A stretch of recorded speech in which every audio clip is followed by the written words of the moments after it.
Impostazione del sax. 4 consigli da tenere a mente, soprattutto se sei alle prime armi.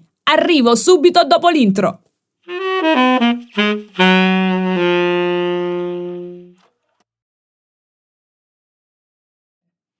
L'imboccatura è un aspetto molto importante per produrre un buon suono.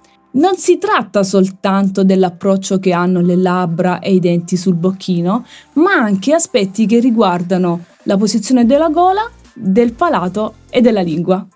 Punto numero 1. I denti superiori. I denti superiori hanno un ruolo importantissimo nell'impostazione perché fissano bene la posizione del bocchino all'interno della bocca e danno stabilità anche al suono.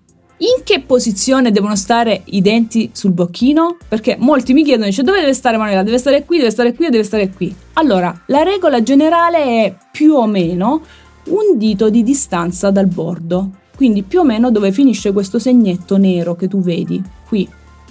Quindi prendo, poggio i miei denti a cavallo di quel punto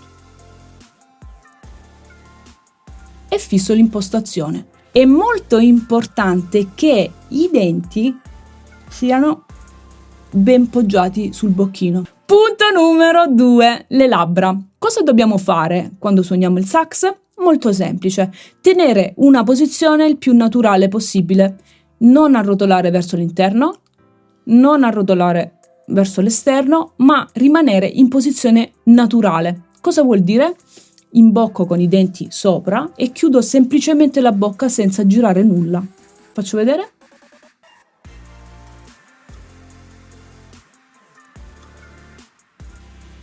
Le labbra devono creare intorno al bocchino una specie di anello e per fare questo devo pensare alla lettera U. Punto numero 3.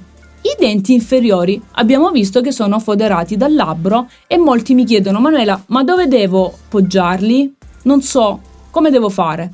Molto semplice, vado a trovare il punto di contatto fra il bocchino e l'ancia, è una specie di V che si crea, si chiama apertura del bocchino, in corrispondenza di quel punto vado a poggiarmi con denti e labbro inferiore.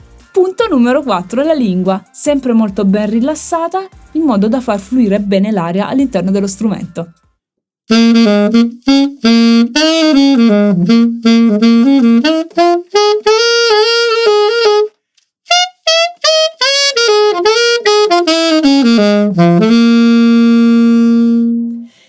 Io ti ringrazio per essere passato dal mio canale, spero che questo contenuto ti sia utile. Consiglio spassionato, fatti seguire da un insegnante perché tutto quello che impari all'inizio del tuo percorso di studi poi te lo porterai avanti, nel bene e nel male. Mi raccomando, se non l'hai ancora fatto, iscriviti al canale, è importantissimo perché nel mio canale il valore lo porti tu con la tua presenza e con la tua iscrizione.